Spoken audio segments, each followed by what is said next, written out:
All right, good morning, everyone. It's nice to see you all here. So I just wanted to introduce our guest speaker today. Her name is Shayna Jennings. She is a member here at Temple Israel, and she recently went on Birthright. And so she is going to tell you all about her trip, things that she saw, who she is, things that she did, and she'll tell you about Birthright because I don't know how much the rules have changed since I was eligible to go. So she'll tell you what they are.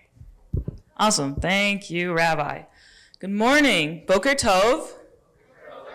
Yes, that means good morning if you didn't know in Hebrew.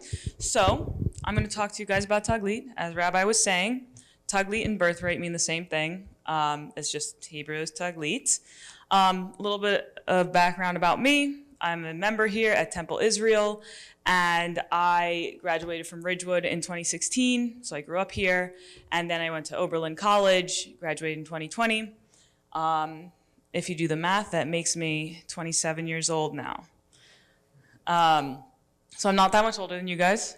So, first of all, who's heard of Birthright before? Raise of hands. Nice. Okay, put your hands down. And, oh yeah, I can use this, so cool. Who wants to go on Birthright? Raise your hands high, let's see them. All the way, okay.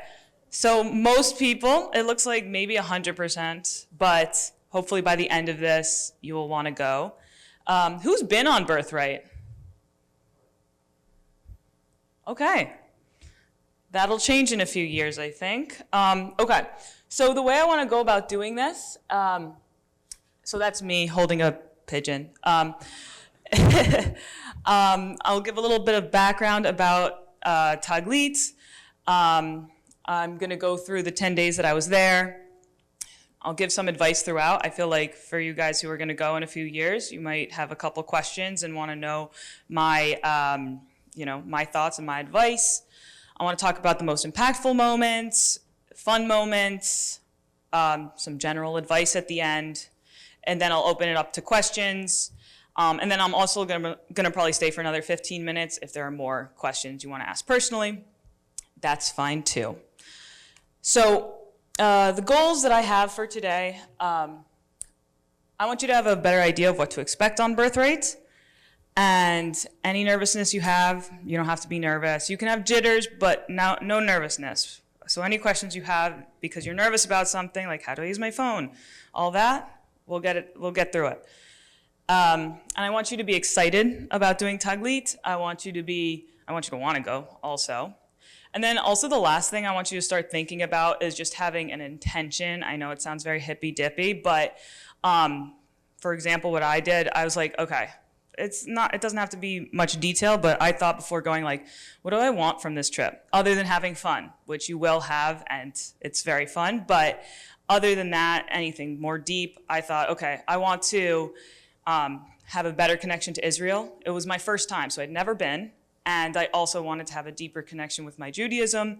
I didn't know what that would look like, but I kind of had those ideas in my head. So anything that did come up, and it occurred to me like, oh, this seems important, I would pay a little bit more attention. So setting those intentions at the beginning, that's a helpful thing to do.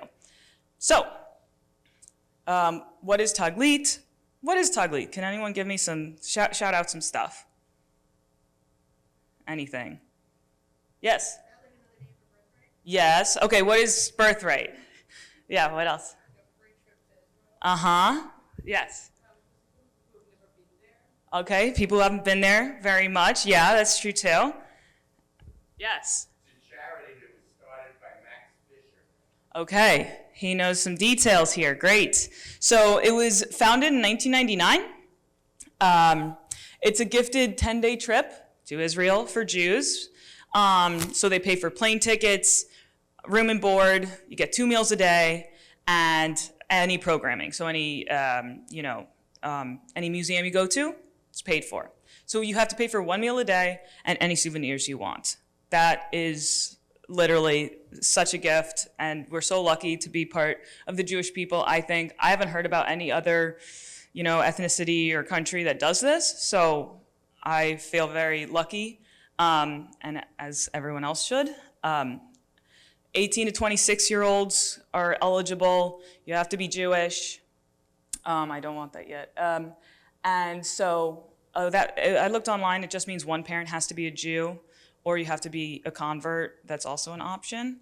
But if you have more questions about that, Taglit will answer them. But it's funded by donors. That's about 2/3 of how it's funded. The Israeli government does 27%, and then there's some other federations and funds that do the rest. Does anyone know how much it costs per person for Birthright? What's the cost like for the whole thing together? Yeah, it's like $4,500, $5,000. So that's just yours. It's your birthright, I guess. So take advantage, absolutely. So let's keep going. Just a quick overview of what I did. I went from December 25th to January 5th, so I got back not that long ago. And it was awesome. It was the best 10 days of my life. Just generally speaking, we started in Jerusalem, went down to the Negev down here. Negev is the desert, by the way. And then we went up to Tel Aviv the last few days. So it was kind of a third, and a third. The group. I know, we're already 10 minutes in and we have not gotten to the days, but the group, I was in Israel Outdoors. This is all of us, so cute. And so we were 30 Americans, 7 Israelis. They were IDF soldiers. IDF is, what's the IDF? Yes, okay. And then there were 3 group leaders. All of them were American. There was one medic. I believe the word is garim for these people. And they have the first aid kits, the Band-Aids. The guy was carrying just to keep you safe. And then we had a tour guide and a bus driver. Yes, so you're in a bus all of the days that you're there. That's how you travel around. No trains. Yeah, you're not allowed to use public transportation or anything. So we're almost there. We're almost in Israel. So the flight to Israel, this is before we even got on the plane. I was at JFK. To make your parents happy, try to get a plane out of Newark. It's much closer. And what else? So you can see already that some people are dressed a little bit religious. So you're already getting into the spirit of Jews. I was there for all 8 days of Hanukkah, actually, which was super cool. And so you see Rabbi Schneerson here. That's the Rebbe. He's with us. And yeah, so we had all these Chabad people, talking to us trying to get us to get Shabbos candles. They gave us dreidels. Okay, let's keep going. Now, the actual flight, if you're a nervous flyer, it's a pretty normal plane experience. It's about 10 hours. You do not get to choose your seat. So I was blessed with the very back row next to the bathrooms. Glass half full, though, it's easy to sneak and go to the bathroom, and you don't have to pass everyone if you have a small bladder. But on the way back, I got a seat that had extra legroom. I was like, awesome. So, evens out. With the religious men on the plane, I'm sure you've heard of this, they will not sit next to women that are not their wives or children, so you might have to switch. They're pretty respectful about it, honestly, at least on my flight. But if you're a guy too, what you can do is switch with a woman if that's something you can do. That's nice. Yeah, so when I was on the plane, actually, there was a guy who sat for just the time we were taking off, and then he stood for an hour waiting for a seat. Like, he would not sit, except for when the plane was taking off, which is kind of crazy, or just different, I guess you could say. And, one other thing that people, that actually someone kind of made me nervous about is they do these interviews before you check your bags. I'm backtracking a little bit. And they're gonna ask you some questions. This is El Al, which is their airline. They're asking you questions. It's not scary. Someone told me that it's kind of scary. They're gonna ask you all these questions. It doesn't matter. Just my advice is just answer them very matter-of-factly. Don't go into a story. Just tell them. It's like, oh, where do you go to synagogue? Oh, I go to Temple Israel in Ridgewood, New Jersey. Who's the rabbi? Rabbi David Fine. That's it. Don't go into more details. We have another beautiful rabbi here, but they're going to keep asking questions, and you don't want more questions. So, some advice there. Also, then on the plane, try to get some sleep. But also, if you're next to someone in the group, talk to them. Anytime you have a chance to talk to someone, talk to them and try to get to know them, because these could be lifelong friends. For example, I have 2 people. I went and visited one in the city who I met on this trip, and then this other girl, we FaceTime every week because she's from LA. The Ben Gurion Airport is where you land. And I bring this up because you can see here all these soldiers, hostages too. They have these all over Israel because they really want their people home. And so what I learned from this, just right off the bat, is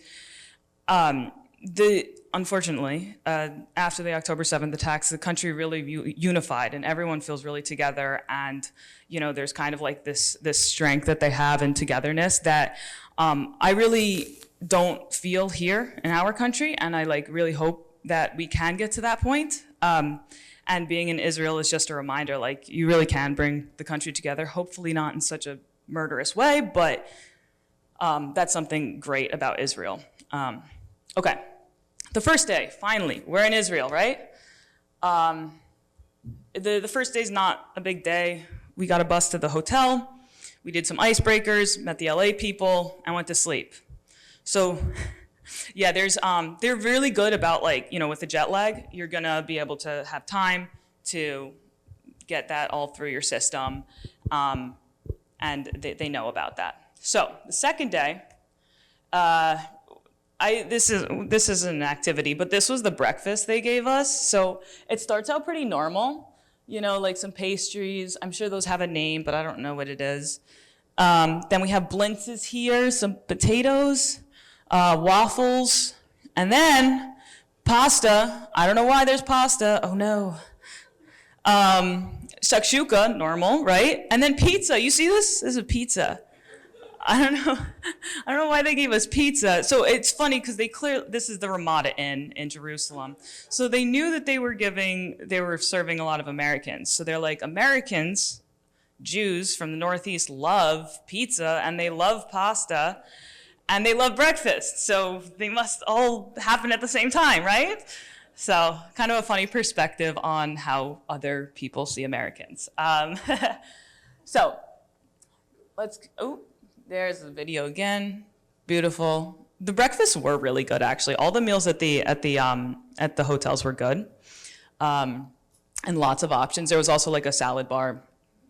Okay, so first activity we did. We were in Jerusalem, remember? So this is the Jerusalem overlook that we first went to. And you can see it is so different from what we have in America. This doesn't look like New York to me. You can see the Jerusalem stone. Can someone tell me what this little thing is? Huh? The Alaska Mox, yes, exactly. And so we did not go there, but that's a very important part of Israel, of Jerusalem. You can see more of these stones here. What is this? Do these stones remind you of anything that we're in right now? Yeah, right, there you go. That's, yeah, this is all mimicked after all over there. Ooh, this is fun, right? Okay, so yeah, Temple Israel is definitely taking some notes from Jerusalem. And there's just so much history here. I could go into it, but I don't have time. Okay, in theory, this is where the Last Supper was. Does anyone know what the Last Supper is? Yes. Yeah.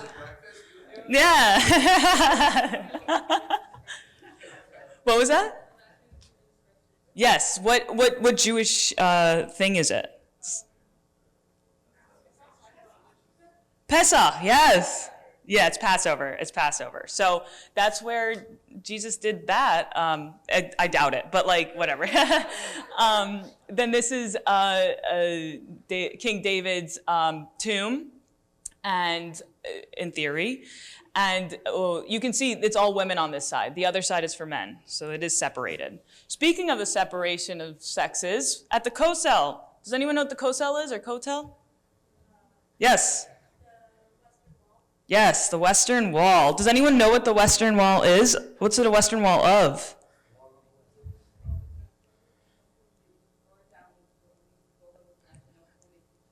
Okay, close. It is not actually part of the temple that was destroyed, the second temple. No, that would be cool. It is not the first one either. No, so actually, Rabbi Fine told me this, so I have it from authority. Basically, to build the temple, they have, they had this much of space that they needed to put the temple on, but they wanted like a little more to put more temple on, more space. And so they just put some land in it. They just put dirt. And so then this is the wall to keep the dirt in. So, does that make sense? Yeah, right? I think it's funny too. That's me. I tried to, you don't have to dress, you can wear pants if you're a girl, it's totally fine. I was a little worried about that, but I decided to wear a skirt so that I looked more the part. And yeah, so let's see what else. We have, does anyone see any cracks? You see the cracks here? What can you put here? Does anyone know? Yes, you can put little notes there. This is right up next to the wall. You can see someone has their hand there. You have to wait a few minutes, but you can do some prayers there. I thought that I was gonna feel something. This was like, oh, this is a really holy place. I'm gonna like go here and like something is gonna happen. And nothing spiritual happened. But you never know, you never know. I keep my mind open.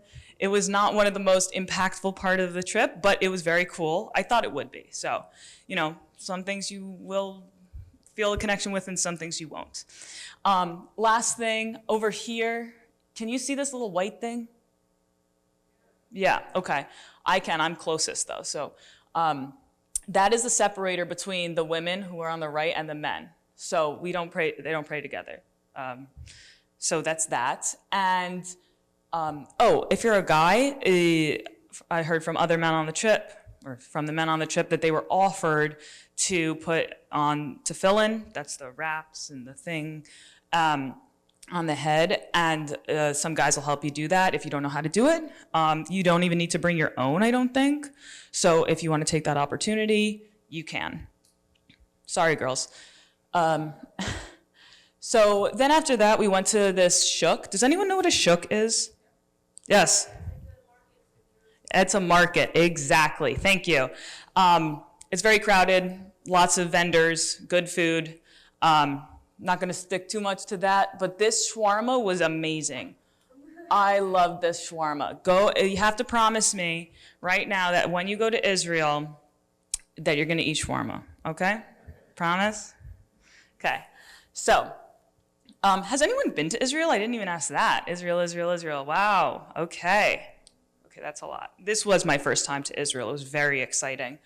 Okay, let's keep going. So, this is like 3 o'clock, around maybe 2 o'clock. Everything starts shutting down because it's Friday. So everyone's getting ready for Shabbos. It's a very religious city, as I was saying, and it's quiet on Shabbos. So the next day was a pretty quiet day. We did not use the bus. I did try to keep Shabbos as well as I could. They have the Shabbos elevators. Does anyone know what that is? Yes? Yeah, it stops at every level. It goes to the top, and then it stops at every single level. So that you don't have to press a button. And so I tried to do that. I didn't use my phone, which was kind of interesting. I feel like when in Rome, do what the Romans did. Yes. So you get the point.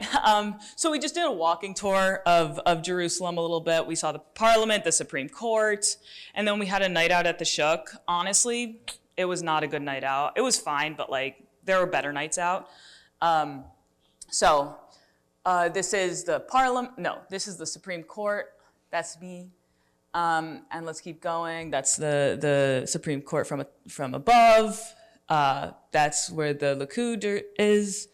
Okay. Anyhow, not a big day on that day. The next day was a little bit harder emotionally, I would say. So I probably will start crying now. But I just want to. This is one of the most important parts for me on the trip. So day 4, and day 4 is crazy. So we went to Yad Vashem, which is, what's Yad Vashem? Yes, the Holocaust Memorial. And then we went to Mount Hertzl, which is, it is a memorial, good, but it is the military cemetery that they have. And so that was the hardest thing during the day. But then after that, we went to these Bedouin tents, which was like completely different. So we had like a really rough morning, and then in the evening, we're like sitting on the ground, eating and drinking tea and stuff. So feeding camels. So it's like a whole emotional thing. So Yad Vashem, I'm not going to talk too much about that because I want to go to Mount Hertzl.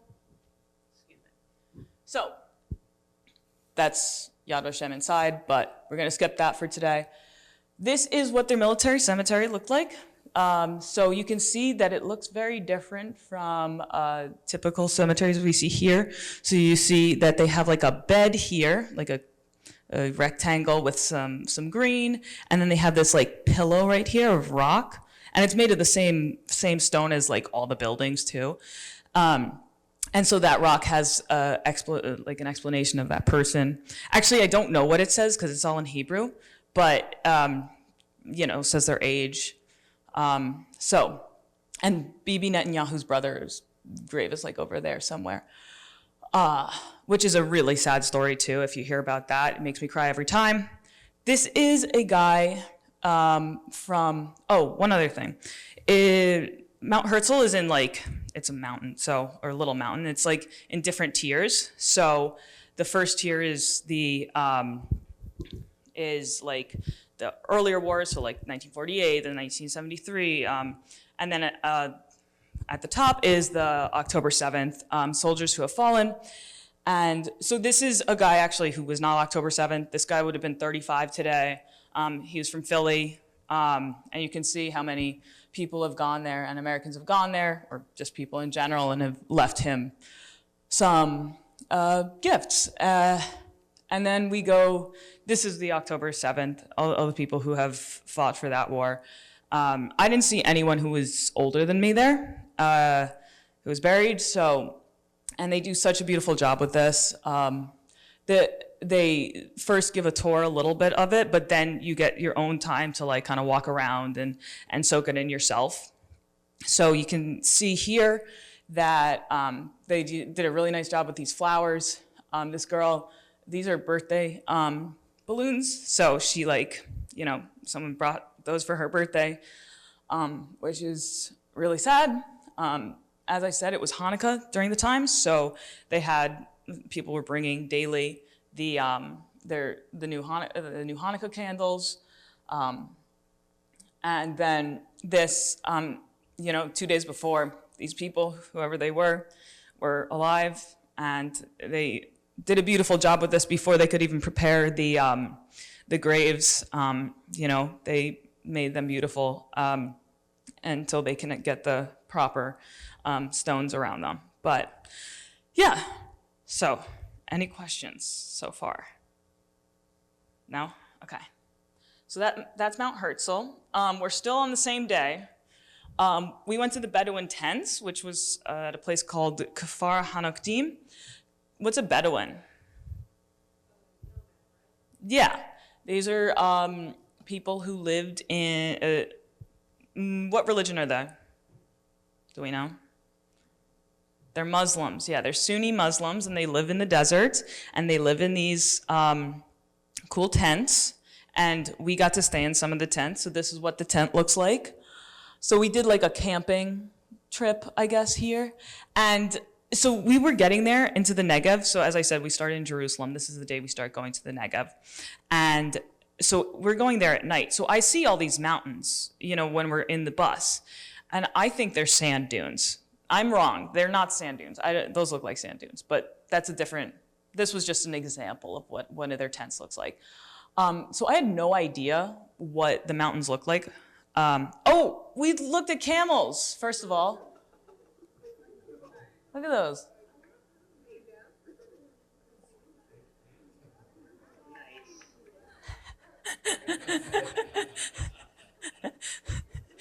There's some more camel.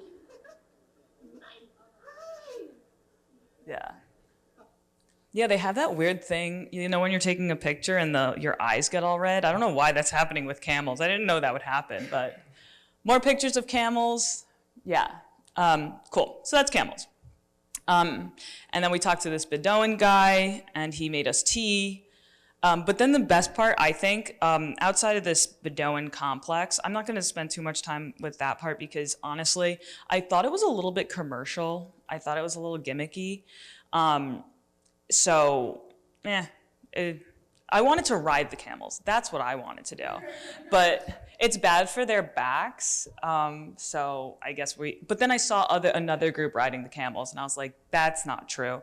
So hopefully you guys get to ride a camel, because that's like who wouldn't want to ride a camel? That's so cool. Okay, but another great part, we walked about 15 minutes for stargazing. And I didn't see any of this because it was pitch black out. But one of my group leaders did a great job of like bringing us out. We had to walk slowly because there's these big rocks that you can kind of see that you can really fall on and like twist your ankle. So then I started to realize this is not sand dunes. This is something different.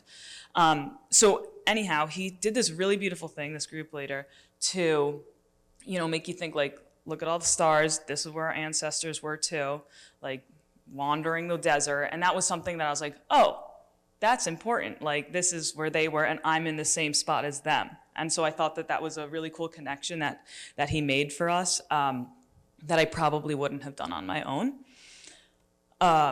That's more pictures. Yes.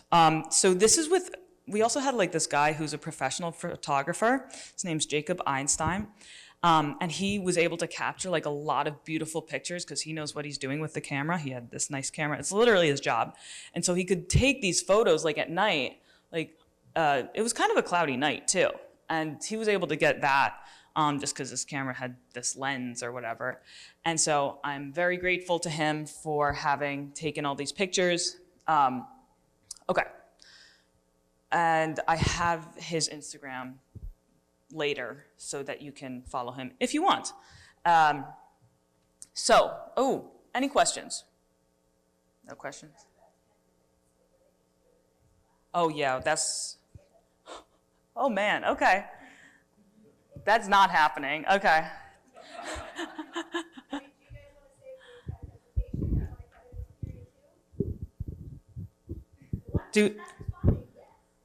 Okay, so we're gonna keep going.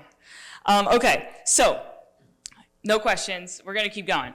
I'll try to go fast. So then this is the best time. If you don't want to go for any other reason, it's going to the Dead Sea. So I can't wait to tell you guys about it. So after Jerusalem, we went to the Bedouin tents, as I said, and then we went to Masada, which is there, and then we went to the Dead Sea.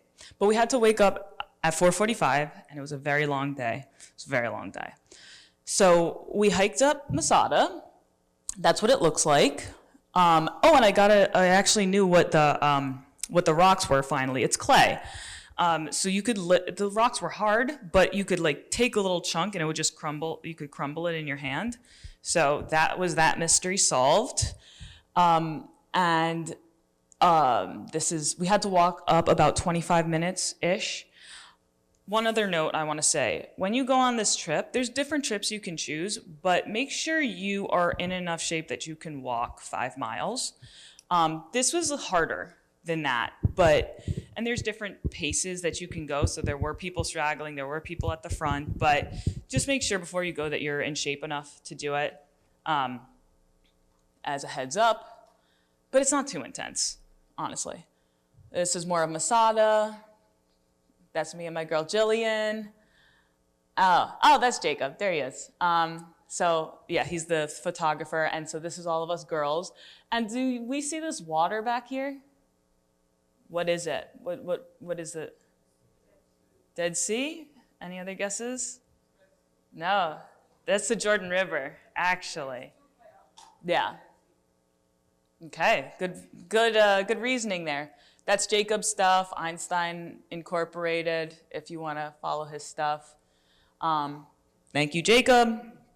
Okay, then the Dead Sea. This was not my picture. This is from the internet. But this is literally what it looks like when you go there. And why is the Dead Sea so cool? Yeah, you're floating. It's very salty. We talk about salt water. This is water salt. I feel like it's the opposite way. It's more salt. Has anyone been in the Dead Sea? Okay. Can you tell what was cool about it? Oh, he was little. Okay, you were gonna float anyways. What? Oh, good point. It's very healing to any scratches you have, but don't shave for 2 days before.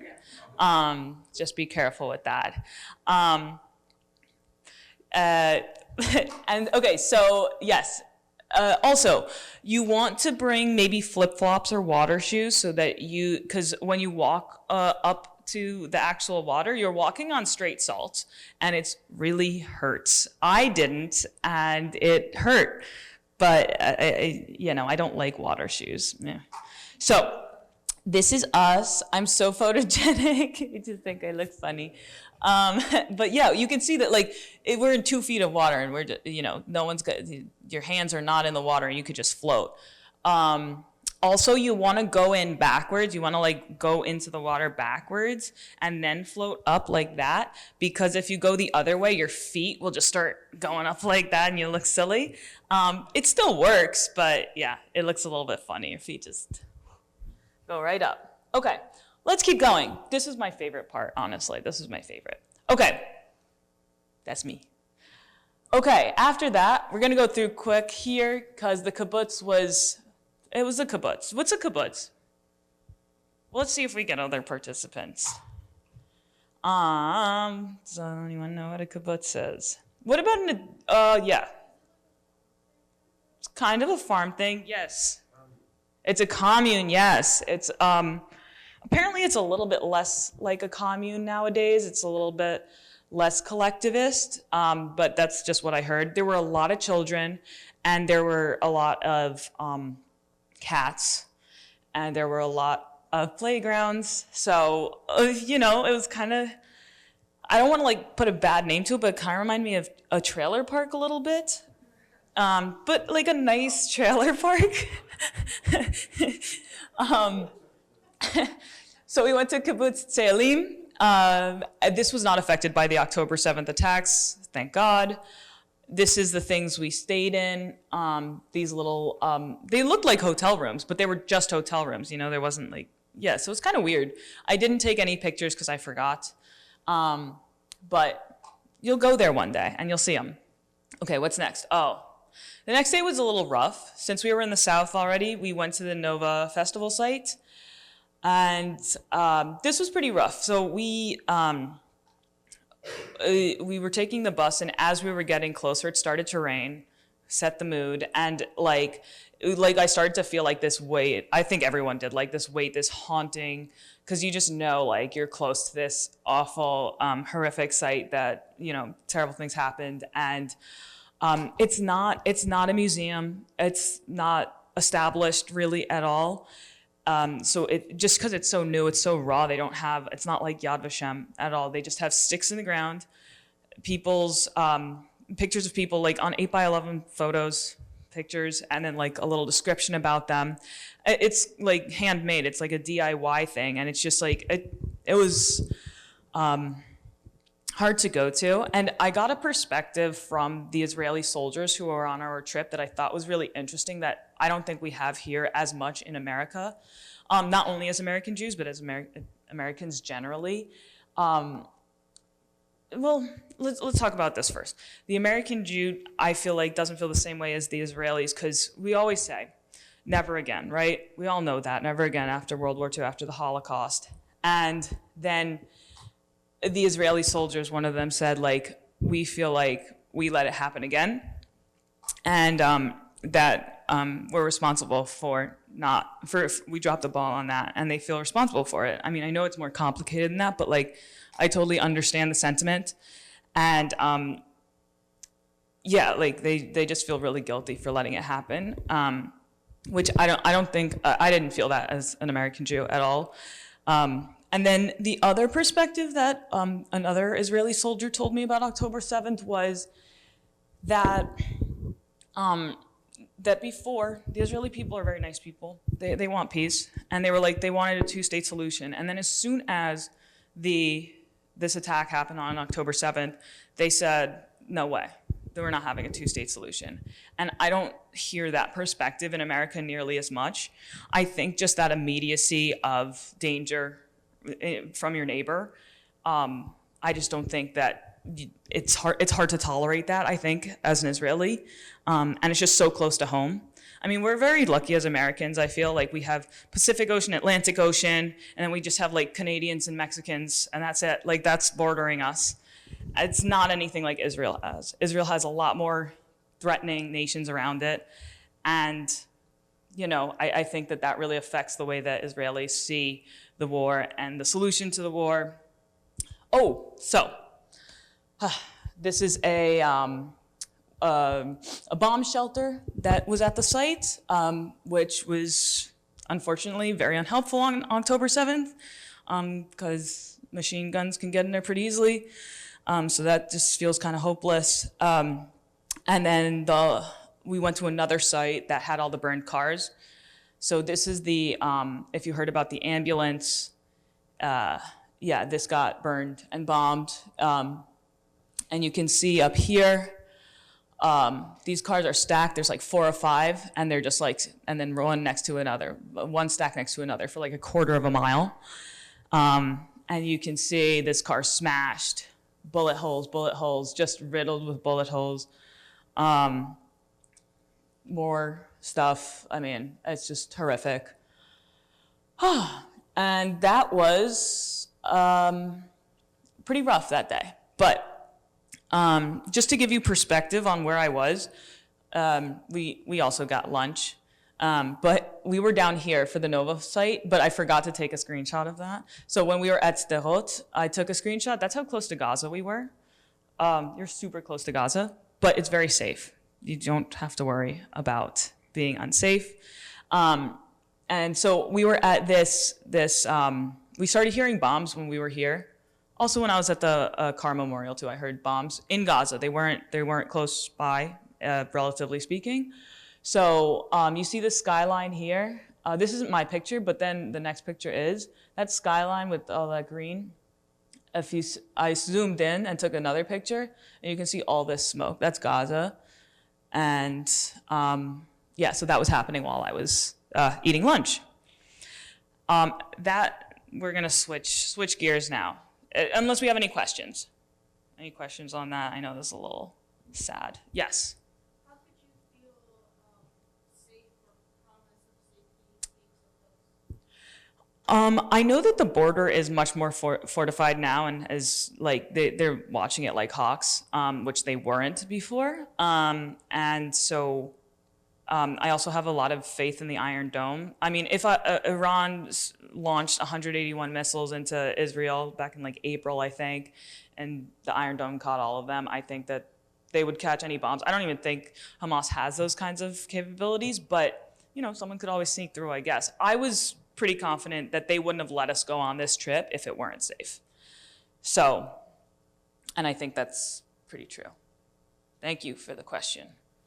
Okay, we're gonna switch gears because this was New Year's Eve that we went to the Nova site, and then we also went out to a bar at a different kibbutz. So it's just like emotions, just crazy. Like, okay, now we're going out and dancing and drinking. So it was fun. It was fun. I had fun. This is what it looked like. Pretty normal stuff. So if you're into that, that is an option. But don't have that be your focus. But it was fun. Next day, desert hike. This was one of my favorite parts too. There were so many favorite parts. I loved the desert. And this was a really fun hike. And so I'm not gonna stay on this too much, but this is what the mountains look like. Again, this was a little bit farther west. I'm gonna skip a couple things. So where we've been so far, we started in Jerusalem, went to the Bedouin tents, and then we went to Masada, Dead Sea, Kibbutz, Novosite, Sderot. I don't think I'm saying that right. And now we'll go into Tel Aviv. Has anyone been to Tel Aviv? Yes. Did you like it? Yes. It's a cool city, much more cosmopolitan. It's much warmer too, which was nice. It was pretty warm the entire time, honestly, but yeah. So then it also used to be the capital. Cool stuff. Also, so let's look. This, you can see, unlike Jerusalem, the picture I showed before, this is, like those are office buildings, and that's the Mediterranean. So it is definitely more cosmopolitan. Then some of the roads that you could see. Look how old these buildings are. I mean, it's just so crazy. Like our oldest building is like, I don't know, Ben Franklin's mansion or something. It's like, who cares? So, but this is really old stuff. So this is what it looked like at night. The nice thing too about these cities is that like you can sit in the streets. I love that. It's not for cars, it's for people. And I like that. And there's also streets for cars too. So it's inclusive. Okay, so this is more pictures. I'm going to say it. I don't have time to say this, but I'm going to. Look at the candy canes on the side. This is so this means don't park here. And then this is the way you can park, and it's the Israeli flag. So cute. I just thought that was cool. Okay, let's keep going. Oh, in Tel Aviv, we went to a shuks. Do we remember what a shuk is? A market, yes. Okay. And they're very different. Some are like a little gimmicky, and then some of them are very nice. So if you want to buy gifts for a lot of people that are cheaper, you might want to go for something like this. And there's clothes, there's food. Ooh, let's talk about food. Yes. Okay. Does anyone know what this food is in these sandwiches? It's kind of hard to see. Schnitzel, yes. It's inside the sandwich. It's a schnitzel. Maybe that's like a roll. Yeah. In pizza, okay. I'll try that next time. And then what's this? Okay, yeah, this is kanafe. I'd never tried this before, and I was blown away. It's so yummy. I kind of know what it is. It's some sort of cheese, which is kind of gross, but it's really good. It's really good. It's surprisingly good. And then, this is another shuk that we went to. This is the artisan shuk. Absolutely go here. They have really nice handmade stuff. You know, you're supporting not China. And so, yeah, I mean, it's kind of funny to think about like these things are like, this is all made in China for sure. Like, but this is real stuff. Like I took pictures of these because I was like, oh, maybe I should have this for my apartment. Then this artisan, Natan Abramovich, he was there too. I didn't buy this there, but my friend bought one of his things. I actually bought this at the gift shop right there. So, you know, we support those artisans too. Let's keep going. I saw a rooster. So that's cool. I don't know why that was out in the wild, but... Oh, and then we went to this fun club. If you've ever been to one, they're really fun, or can be. This was one of the fun ones. You can see all these fun lights, and it was super eclectic. Just weird stuff everywhere. We have Uncle Sam. You can't really see it, but this is Uncle Sam. Random, super random. And so then, so this room here, This is kind of like a tree house. You see all these vines and stuff. We got to this club early, so that's why there's no one here. And okay, so just look. Dude, it's so cool. They're so funny. Yeah, and you could go up there and look at and sit in some bean bags. So that was a really cool room. The nice thing about this club was that, and I forget the name, of course. It'll come to me. Was that there was a room outside that you could talk to people and actually hear them. And then there were 3 rooms where you could go and dance. So if you didn't like this room, you didn't like this music, you could go to listen to other music. So that was cool. I don't know why there was so much smoke. That's weird. So you can't even see anything. Wow. Okay, let's keep going. This was the best room. Oh, see, this is a skeleton with like lights on it.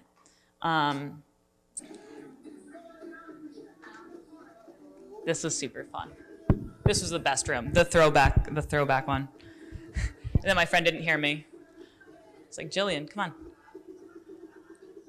Play that funky music. Yeah. So we're having a lot of fun.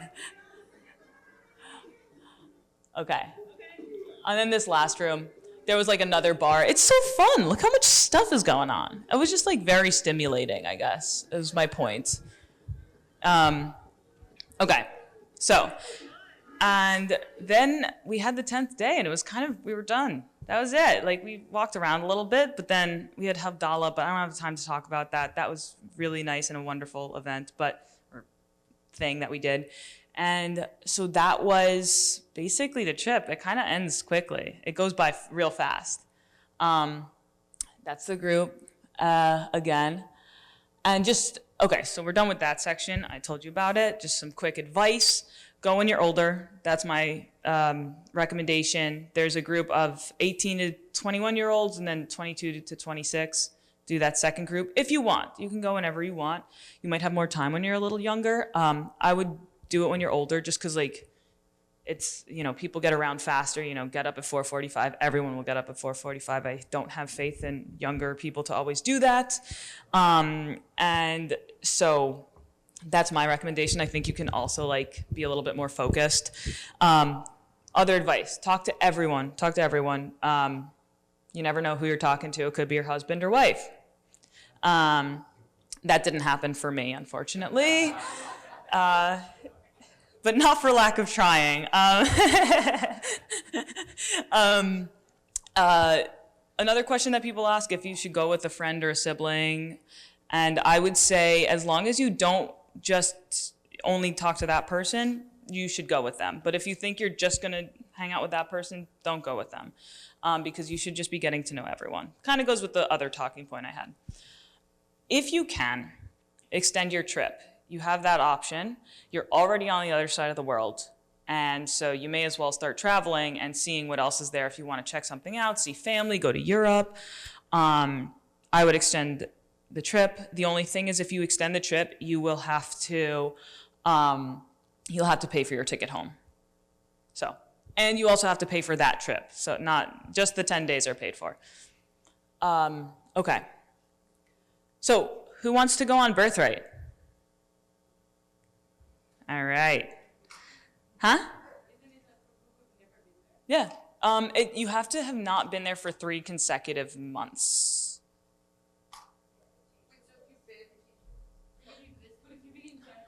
If you've been in general, you can go. You just can't be there for 3 consecutive months.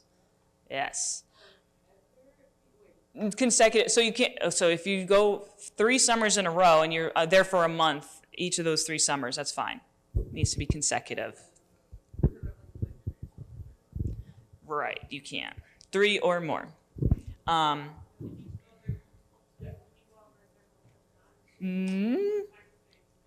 Okay, so it sounds like we want to ask questions because that is it. I'm going to have the high schoolers ask first so you can go to your other period. Does anyone have questions? Yes. You can do Birthright once, but there are other trips that you can go on that are not Birthright, that are free-ish. I don't know what those are, but just, you can look them up. Yeah.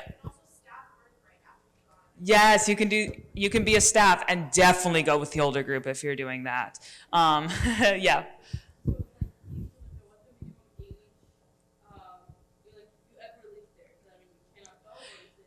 Yeah, I think, okay, so you can have lived there for the first 10 years of your life, I think.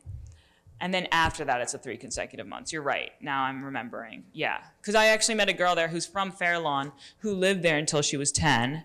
And then, oh, this makes sense. Who's Stav's sister? Ah, yes. Okay. So I met her older sister in a kibbutz on New Year's Eve, actually. People on the stream can't hear the Oh, questions. sorry, I forgot. Oh, no, I'll just repeat the question, David. Don't worry. Okay. Yeah. Don't scare the children. Okay, who has a question that's in high school? You have another question? How do you sign up for Birthright is the question. I'm just going to repeat the question. Okay. So you just go online and say Birthright Israel or Birthright, you'll find it, and they have directions all up there, and you can figure it out from there. It's just an online application. They have very clear steps. You have to upload your passport. You have to answer these questions. You got to show your medical insurance, stuff like that, and then they'll place you on a trip. So, more questions. You got a lot. Let's hear it. Youngest is 18. I think you can sign up when you're 17, but if you're 18 when you're there, yeah. Cool. More questions from the youngins. Okay, phones. You can bring phones. You should bring your phone. I was told to get data for the entire time, so you can't just go onto Wi-Fi. You should just get data. It's like $100. It's not that much money. And since you're not paying for the trip, it's like definitely. So you can communicate with everyone. So that's that. You cannot do laundry. That's something else. There's no laundry. So if you want to hand wash and you have time to dry your stuff, do that. On the website they will tell you what to bring for clothes and stuff, shoes. They'll give you an itinerary. So it's all pretty laid out and organized. So more questions? Yes.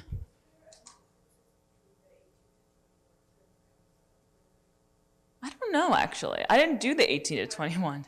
Oh, yes. Okay. So if you were in the trip that's 18 to 21 and then 22 to 26, between those two trips, are there any different things that you guys do? I don't think so. Because I think the drinking age there is 18, so it doesn't really, that would be the only prohibitive thing. I think every Birthright trip is a little bit different, and they will change the trip during the trip sometimes. Like we didn't go to the Israel Museum, but that was on our itinerary. We didn't go to Haifa, which is in the north, because there was the war with Lebanon, or it was too dangerous at the time. So that's, we didn't do that. I think other groups do. But yeah, I don't think there's a difference between the two groups. More questions? You're not nervous about anything? Okay. I was nervous. Can the high school teacher ask? Yes. Ooh. So how did you handle as far as cash at all? Was everything on device, or did you have to exchange phone spending money? That's a great question. So I use my card mostly. Almost everywhere accepts card, probably not Amex. And yeah, so I have Visa. But then I did bring cash. Even a lot of the shuk vendors, just shekels, yes. And we have a stronger dollar, so that's kind of nice too. And the money's cool. Oh, I didn't even think to include that. The money's different. It's very cool. Different sizes and different colors, which seems useful. For different sizes, for people who can't see, seems like an accessible thing so that they can feel the different sizes of the dollars. Like, oh, because a 20 and a 1 feel the same, but a 10 and a 20 in shekels are feel different. Okay, let's keep going. So bring some cash, but also you can mostly use your card. If you don't want to, yeah, then always bring your passport with you too. You don't have to, but Rabbi says to. So, okay, yes, David. Was there any time that you didn't feel safe? No, I mean, I heard bombs, but I was like, I think we're good. They sounded far away, so I was like, I think we're good. So, no, I didn't feel unsafe. Yeah, no, it was fine. I got more texts from people here showing me hey, there's like, you're in Tel Aviv, like look at all they had those pins that are dropped of like where all the bombs are, and I was just like, oh, I didn't know that. Jeez, okay. Okay, I see a question back there. Not so much a question, but you mentioned getting up at 4:45. We weren't that smart when we were climbing Masada. Uh-huh. It's brutally hot. Fortunately, we had enough water to pour on our head when we got to the top. Yeah. So he was just saying that when he went to Masada, they didn't have the idea to go early, and so that you missed the heat. I was there in the winter, so I don't even know how hot it would have gotten. And then they had water to pour on their heads. Wait, one more question from high schoolers, and then Did you have to go to the Mamad at all? to the what? Mamad, the bomb shelter. Oh, did I have to go to a bomb shelter? No, I did not. I saw them, yeah, but not in like, only at the Nova site. I saw one other at a playground. They're disguised too, which I didn't include because we didn't have enough time. I didn't go into a house, I don't think. Okay, it looks like, Yeah, I just want to pause just so they have enough time to get the period 2. So thank you so much. yeah, thanks guys. Thanks.